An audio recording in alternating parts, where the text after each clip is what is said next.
Olá, seja bem-vinda, muito bem-vindo você também ao Jornal Terra Viva. É sempre bom tê-los aqui para juntos acompanharmos os principais destaques do agronegócio no Brasil e em todo o mundo. Pará e BNDES avançam em parceria para investimentos de 5 bilhões de reais no estado. Prazo para vacinar bovinos contra a raiva é prorrogado até o dia 10 de junho. Índice de preços dos alimentos da FAO cai 2,6% em maio.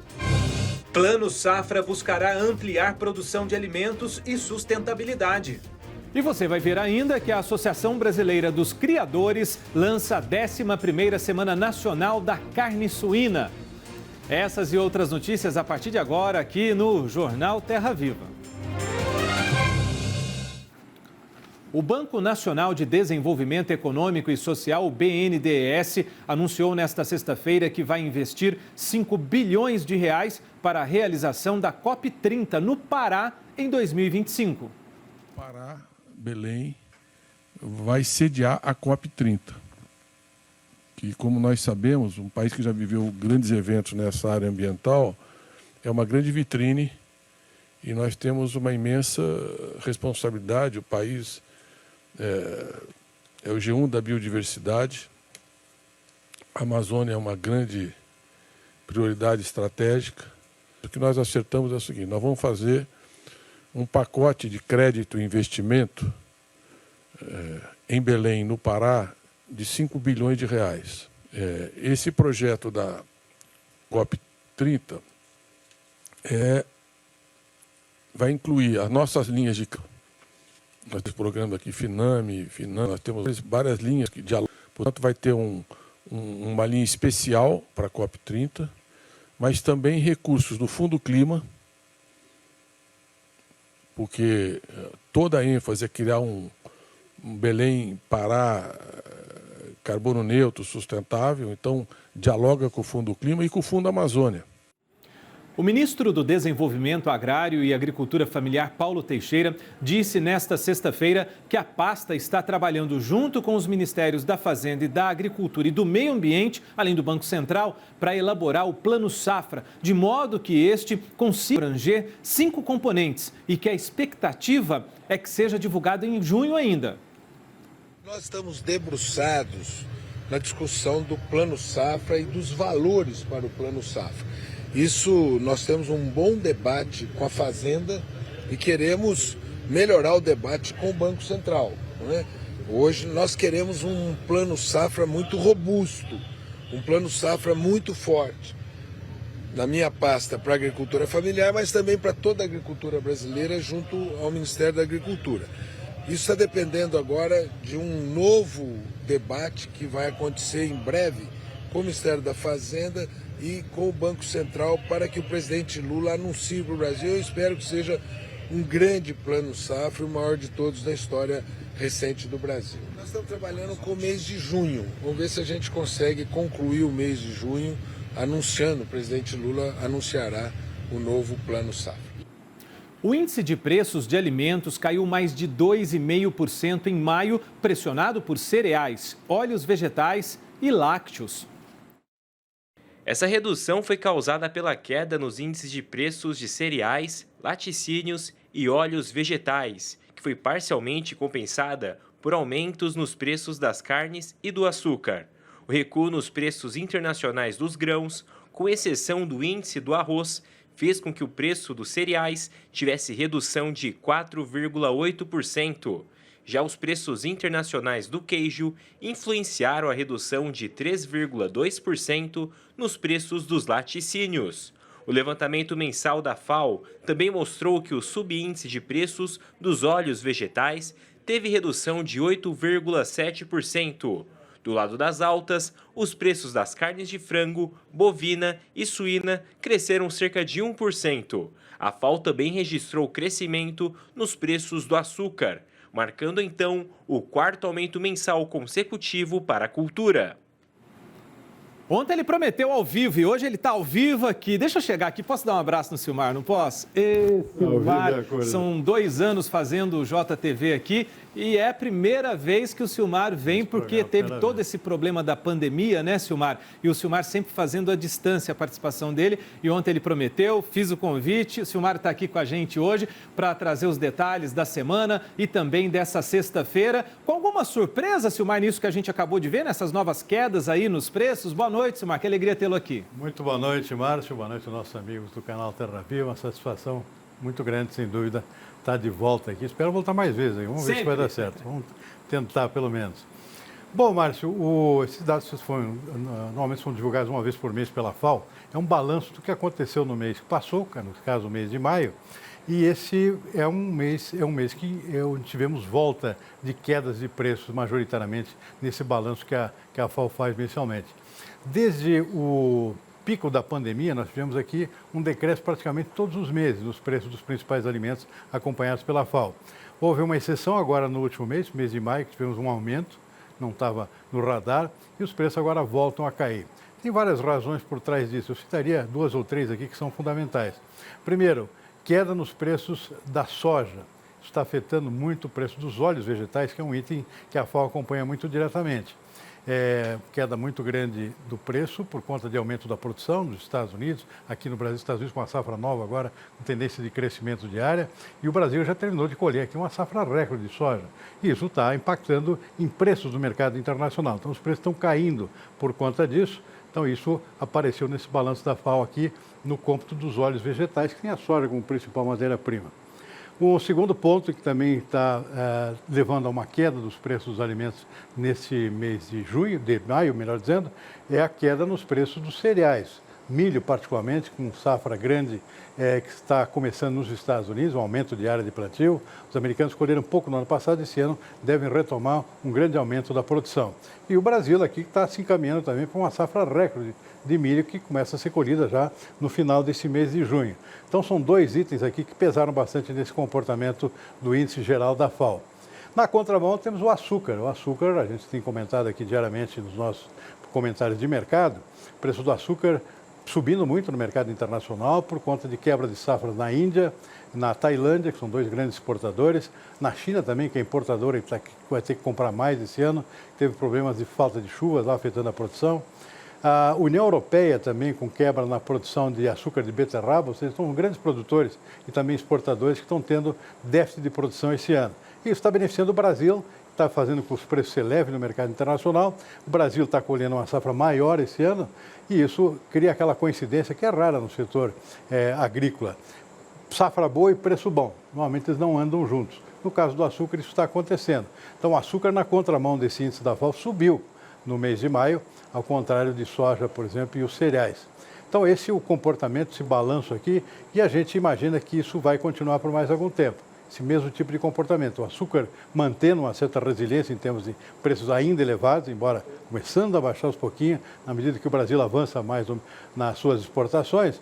E, por outro lado, o preço da soja e do milho, infelizmente, para o produtor brasileiro, ainda tem uma certa tendência de se manter em preços um pouco abaixo daquilo que o produtor brasileiro gostaria de receber, Márcio. Você sabe melhor do que muita gente, Silmar, que o açúcar, o Brasil é o maior exportador, né? O que mais vende açúcar no mundo todo, né, Silmar? E mesmo com toda a produção do Brasil e todas as outras do mundo, ainda falta açúcar no mundo, né? Há um déficit aí de necessidade de produção de açúcar, então isso talvez faça com que o preço, mesmo tendo uma safra boa, uma produção boa, né? Sim. O preço ainda continue lá em cima. Mas, Silmar, e os mercados, hein? Muita gente aguarda esse momento do Silmar César Miller aqui para saber dos negócios durante o dia, dos mercados, né? Das commodities, mas do balanço da semana. Bom, tem uma notícia boa aqui que é a melhora dos preços da soja na Bolsa de Chicago.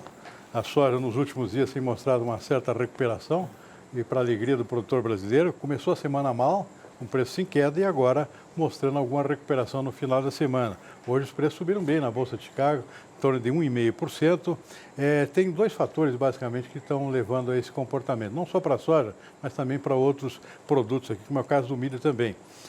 Clima nos Estados Unidos, voltaram as preocupações com a safra americana, está em pleno desenvolvimento nesse momento, está começando a entrar numa fase mais crítica agora a partir da segunda quinzena de junho, tem previsão de falta de chuvas por lá. Então, isso começa a preocupar e isso acaba se refletindo no mercado, na medida que tem algumas zonas, alguns bolsões lá já bastante secos, com temperaturas extremamente elevadas, então começa a preocupar. É o chamado mercado de clima. Por enquanto não tem nenhum efeito dramático na produção, mas o mercado fica atento à possibilidade de que isso aconteça. Então, os preços sobem na véspera do acontecimento. É aquele negócio, você compra o bote e vende o fato, né? Isso é uma regra dos mercados, né? Então, o milho também acompanhou esse comportamento, o petróleo também contribuiu para esse comportamento de alta dos preços da soja, também do milho. O petróleo deu um salto hoje no mercado internacional, subiu 2,9% no encerramento dos negócios do dia. Petróleo tipo Brent, por exemplo, que é negociado na Bolsa de Londres, que é referência para o nosso aqui da Petrobras, subiu 2,9% para $76,40. Tem um ponto aqui que levou a essa alta, que é a preocupação com a reunião dos países da OPEP nesse final de semana, e não se sabe o que eles vão fazer. Existe um ponto de interrogação, que é a possibilidade de algum tipo de corte na produção, mais um, para tentar elevar um pouco mais o preço. São países exportadores, precisam de preços mais elevados, então isso já fez com que o petróleo antecipasse uma alta nesta sexta-feira. Trigo também fechou em alta hoje, voltaram as preocupações com a questão do Mar Negro lá, esses ataques entre Rússia e Ucrânia estão criando uma certa tensão no mercado, isso acabou contribuindo para a alta do trigo também. Na Bolsa de Nova York, o café arábica teve uma queda hoje. Está se aproximando da colheita da safra brasileira, Márcio. Do arábica, que vai ter safra maior esse ano, então agora começa uma certa pressão sobre os preços no mercado internacional. O café robusta está com quebra de safra no Espírito Santo. E aí está com uma tendência de produção menor esse ano, com preços melhores. Ou seja, os dois tipos de café estão em direções opostas em termos de tendências de preço, porque tem produção maior o arábica e produção menor o café robusta. Algodão teve um suspiro hoje, subiu um pouquinho, 0,3%. Petróleo ajudou também a dar um empurrão nos preços do algodão, como usualmente acontece. Açúcar caiu hoje no mercado internacional, mas mantém um patamar de preço ainda bastante confortável aqui para o exportador brasileiro. Suco laranja caiu hoje também. E, Márcio, infelizmente o boi gordo está difícil, dá uma acelerada. Semana dura. Voltou a cair hoje, 0,6% na nossa B3 aqui, a Bolsa de São Paulo, queda de 0,6% a R$ 245,00 arroba o contrato de junho. Está difícil. O mercado físico não está diferente, pelo contrário, o mercado está caindo mais ainda. Não atingimos ainda o fundo do poço. Para finalizar, Márcio, mercado financeiro, o dólar caiu hoje, 1,1%. Isso é bom porque está refletindo um certo otimismo melhor com a economia americana, por exemplo. O orçamento americano finalmente saiu daquele impasse que vinha sendo discutido no Congresso, ou seja, vai se passar uma lei que aumenta o teto de gastos do governo. Isso deu um certo alívio no mercado. Só que está derrubando o dólar, o que é bom para a economia, mas não é bom para o preço da soja e do milho aqui para o nosso produtor, porque ele acaba neutralizando parte do aumento nas bolsas internacionais. É a moeda de troca, né?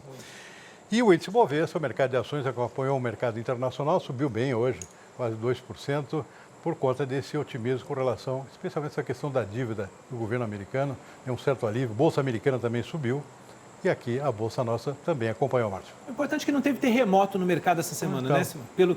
Pelo que eu vi, não teve, assim, grandes abalos, né? Por enquanto, nada desse tipo, Márcio. Então, acabou já, Silmar? Acabou. Fica mais? Não. Estamos encerrando. Silmar, alegria ter Mas você foi um prazer, aqui, tá bom? Olha, quero sempre você aqui no estúdio com a gente aqui. O Silmar que nos abrilhanta todos os dias aqui com os comentários, as análises, né? Remotamente, e hoje está aqui com a gente, aqui para nossa alegria, para nossa satisfação. Não é porque nós vamos pro happy hour junto, não, tá? É porque ele já participou da festa junina que teve hoje à tarde aqui, né, Silmar? É verdade, muito boa, né? Obrigado, Silmar. Bom descanso, bom fim de semana. Obrigado. Saiba aproveitar seu fim de semana. Aproveitarei. Obrigado. Valeu, obrigado. E o Paraná atingiu 2 milhões de toneladas de proteínas exportadas pela primeira vez na história. Essa e outras notícias agora no Giro Brasil.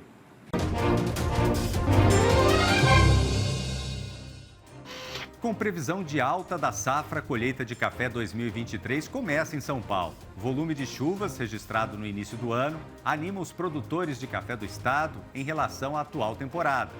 De acordo com o Instituto de Economia Agrícola, é prevista uma colheita de 4,8 milhões de sacas em 2022-23, crescimento de 9,2% em relação ao ciclo 21-22. Também foi observada uma expansão de quase 10% da estimativa da produtividade média do estado. O Paraná atingiu 2 milhões de toneladas de proteínas exportadas pela primeira vez na história. O estado superou o valor em um único ano. Foram 2.807.000 toneladas em 2022 contra 1.985.000 toneladas em 2021, que era a melhor marca até aquele momento. De 2013 a 2022, o crescimento deste segmento atingiu 70%. A rápida evolução pode ser atribuída à obtenção do certificado internacional de área livre de febre aftosa sem vacinação junto à Organização de Saúde Animal.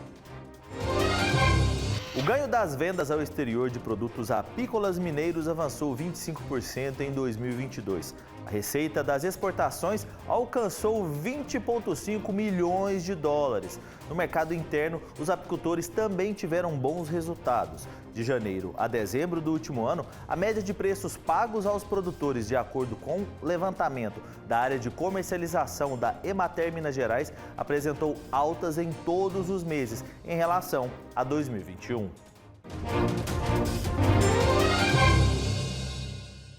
A seguir, o canal Terra Viva transmite o leilão virtual Genética Nelore CS neste sábado. E você vai ver ainda: estação de monta exige cuidados específicos com a parte nutricional do rebanho. Os detalhes depois do intervalo. Até já. Neste sábado, às 10 da manhã, o canal Terra Viva transmite o leilão virtual Genética CS. Sobre o evento, a gente recebe agora aqui o Geraldo Carvalho, que está conosco aqui. Geraldo, que alegria recebê-lo aqui no Jornal Terra Viva. Seja bem-vindo para estar conosco nessa sexta-feira aqui, Geraldo. Conta pra gente, então, por gentileza, como é que estão os preparativos finais aí, o que vai ser ofertado nesse leilão, com muita expectativa às 10 da manhã?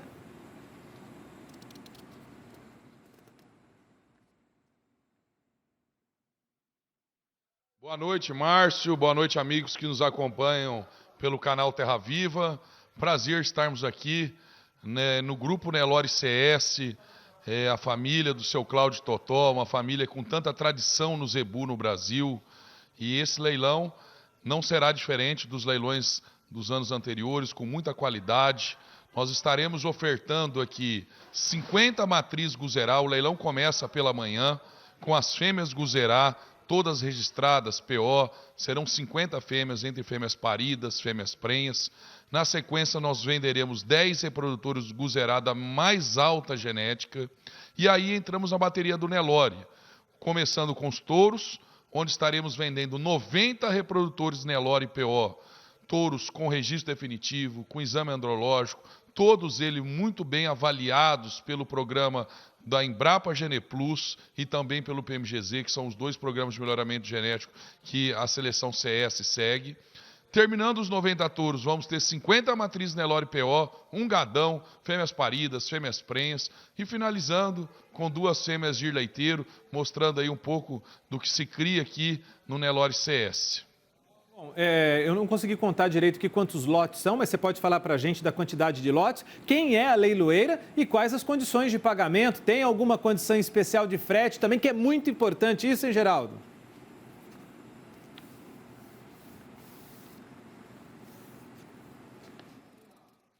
Exatamente, Márcio. Serão 132 lotes total, tá, nas várias categorias que nós falamos. Então o leilão começa de manhã e vai até a noite. A leiloeira é a Estância Bahia Leilões, então qualquer informações, a equipe da Estância Bahia. E a assessoria, Carvalho Assessoria, todo o nosso call center, toda a equipe da Carvalho à disposição. O frete, teremos frete grátis para o Mato Grosso do Sul, teremos frete grátis aqui nos estados vizinhos também. Temos algumas regras de quantidade, mas qualquer dúvida, entre em contato com a mesa operadora da Estância Bahia, entre em contato com a Carvalho Assessoria, que nós vamos passar todas as coordenadas, mas temos frete grátis. A condição de pagamento serão 30 parcelas, como os grandes leilões de genética, sendo 5 parcelas duplas e 20 parcelas consecutivas, desconto à vista de 10% para quem quiser pagar à vista. Enfim, um gadão, genética muito boa, frete grátis, condição de parcelamento, todas as melhores condições para atender você, amigo, que quer investir em qualidade.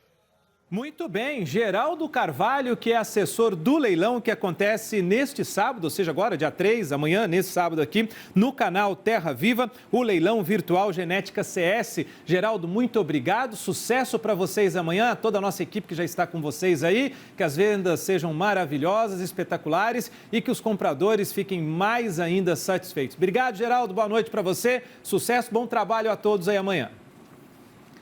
Os pecuaristas goianos terão mais prazo para vacinar bovinos, bubalinos, caprinos, ovinos e equídeos contra a raiva dos herbívoros em 119 municípios considerados de alto risco para a doença. A nova data fixada para o término da campanha 10 de junho, conforme portaria publicada pela Agência Goiana de Defesa Agropecuária.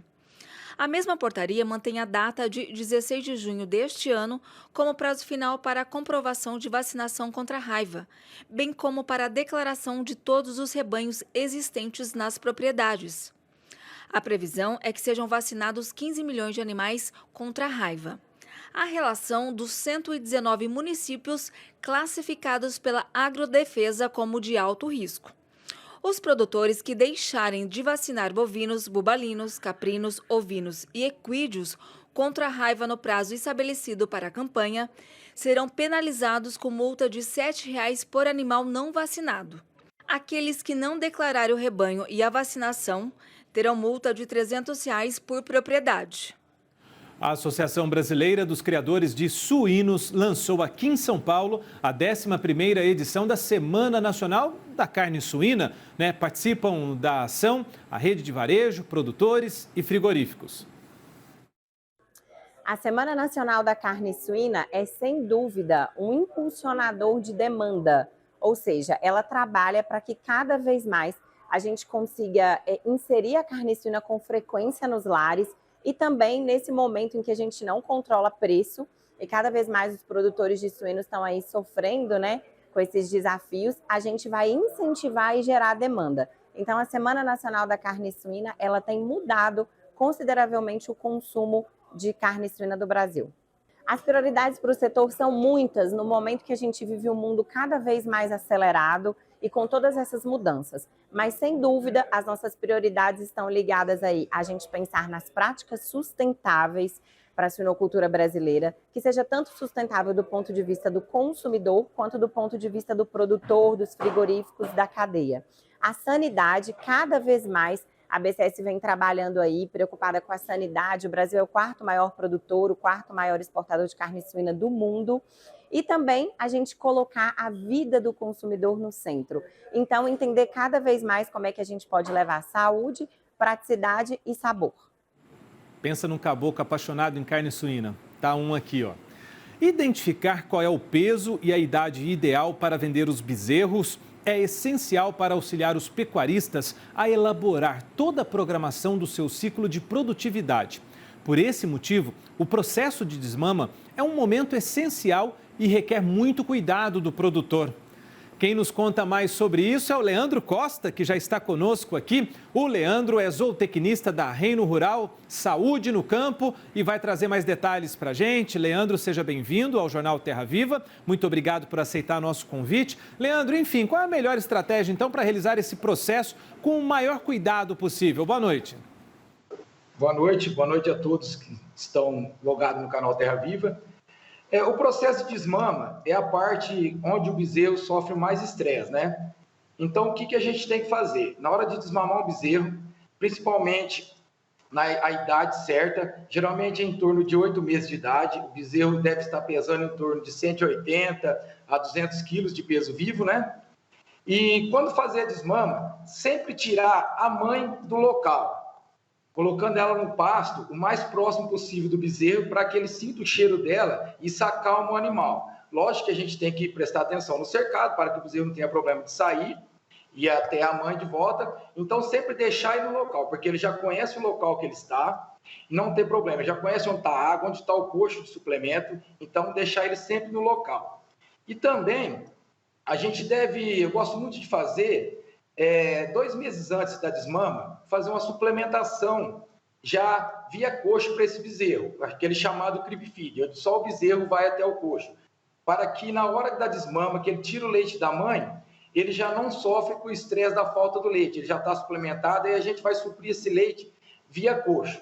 Então, prestar bastante atenção na desmama, porque é a parte de mais estresse do bezerro, ele vai sofrer esse estresse para a vida toda. Então, saber desmamar, procurar sempre um técnico da área para estar orientando o produtor rural. Agora o seguinte, hein?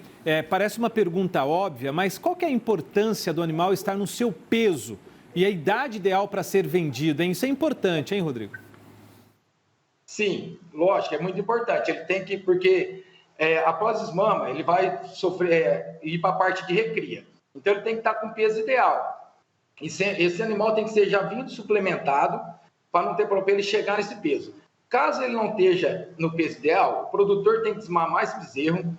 Se ele tiver condições, espera ele dentro da propriedade, suplementando ele até os 12 meses para ficar um padrão uniforme do lote, para que ele tenha a venda, o comércio melhor e ganhar o melhor lucro junto a esse animal. Muito bem, agora para a gente encerrar durante esse processo de desmame, a dieta do animal passa por alterações, como é que é isso? A dieta, ele vai sair do leite da mãe e tem que entrar com suplementação, por isso que eu gosto que eu falei na pergunta anterior, fazer o creep feeding, já vem adaptando o bezerro, para a hora que ele tira o leite, que ele sofre estresse, já entra com a suplementação ideal, muitos produtos tem no mercado, inclusive a gente, para que ele não sofra estresse da desmama à falta do leite, assim ele vai continuar com o mesmo peso para não perder peso, ficar aquele bezerro sanfona, entendeu? Leandro Costa é zootecnista da Reino Rural Saúde no Campo, nos auxiliando aqui nessa discussão importante. Obrigado, Leandro. Bom fim de semana. Até mais, um abraço. Valeu, um abração. Obrigado. A seguir, a previsão do tempo para todo o país. E ainda, em mês de São João, sempre vem a pergunta, qual é o maior arraiá do mundo? O de Caruaru ou de Campina Grande? Eu tive nos dois e vou contar para vocês daqui a pouco, depois do intervalo. Até já! Pois é, em mês de São João, sempre vem aquela pergunta, né? Qual é o maior arraiá do mundo? O de Caruaru ou o de Campina Grande? Será que a repórter, a nossa colega Carol Guibu, tem a resposta? Olá, Carol! Olá, pois é, olha, nordestino que é nordestino, espera o ano inteiro pelo São João. Todo mundo quer dançar forró, comer pamonha, comer canjica, tomar quentão. E por aqui o negócio é sério, viu? Lá em Caruaru, que fica no agreste pernambucano, pelo menos 3,5 milhões de pessoas são esperadas para curtir a festa. É a festa que já começou desde abril e só termina no dia 1º de julho. Quem quiser curtir a festa ainda dá tempo, então vem, vocês estão mais do que convidados. A festa esse ano promete movimentar cerca de 600 milhões de reais para o turismo lá de Caruaru. Então eu aproveito aqui e convido vocês aí também para vir curtir o maior São João do mundo, né, que é o de Caruaru, segundo os pernambucanos. Vem você também, eu volto com vocês aí no estúdio. Ô, Carol, alegria, eu vou mesmo, porque eu já fui nos três. Olha, eu fui de Campina Grande, fui de Caruaru e fui de Mossoró. O pessoal de Caruaru fala que o maior é de Caruaru, o pessoal de Campina Grande fala que o maior é de Campina Grande. Para mim, sabe qual é o maior? O maior São João do mundo é aquele que todo mundo sai feliz e não acontece nada de ruim para ninguém. Esse é o melhor do mundo, você não acha? Obrigado, Carol. Bom, por falar em São João, como é que está o tempo por aí? Vamos ver como é que fica a previsão do tempo para todo o país nesse fim de semana. Quem conta para a gente é a Luísa Cardoso. Neste sábado, a área de alta pressão vai impedir a formação de nuvens carregadas ainda sobre boa parte do país. Tempo firme com baixa nebulosidade. Chove de maneira isolada apenas no norte do país, metade sul do Rio Grande do Sul e também áreas do sertão nordestino e costa leste do Nordeste.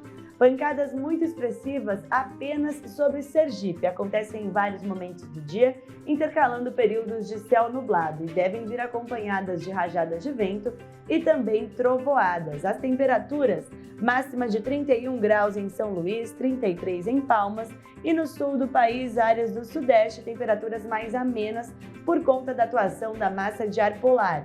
Máxima de 24 graus em São Paulo, 22 em Curitiba e 26 em Porto Alegre. Nesta semana, a chuva ainda fica concentrada no norte do país, umidade bem-vinda principalmente para Roraima nos cultivos de soja, e também o centro-sul deve permanecer com o tempo firme. Áreas do nordeste também, mesma condição. Por um lado, esse tempo firme favorece os trabalhos em campo, como colheita do café, principalmente no Espírito Santo, Minas Gerais, colheita da laranja em São Paulo, algodão em Mato Grosso do Sul, algodão também no oeste baiano, que começou, de acordo com a Abrapa, nestes últimos dias, e também o cultivo de inverno deve ser favorecido por conta do tempo firme, que agora vão poder avançar com a semeadura. Mas, por outro lado, esse tempo firme desfavorece o andamento do milho segunda safra no norte de Minas Gerais e oeste baiano, porque não chove na região há alguns dias e olha só, a previsão ainda é de tempo firme, tanto nesta semana como na próxima. Restrição hídrica por falta de chuva deve ainda prevalecer na região.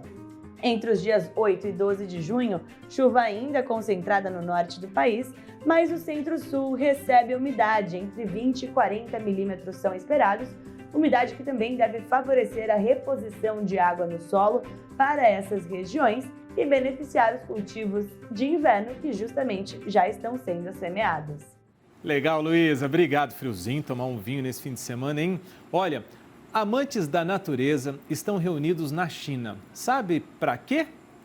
Para presenciar a explosão de borboletas. Olha isso, gente! Olha só essas imagens. O fenômeno anual acontece quando quase 100 milhões de borboletas de mais de 300 espécies diferentes saem dos casulos e ficam juntas no chamado Vale das Borboletas. Parece coisa de videografia feita em computador, né? Filme. As borboletas ficam aí, olha, no vale por cerca de um mês, de acordo com os especialistas. Não parece que foi criado isso aí, hein, Rodrigo? Olha só, parece coisa de computação gráfica, né? Que coisa linda demais tudo isso, hein? Deu vontade de ir lá agora fazer uma reportagem sobre isso aí. Ó, que beleza, hein?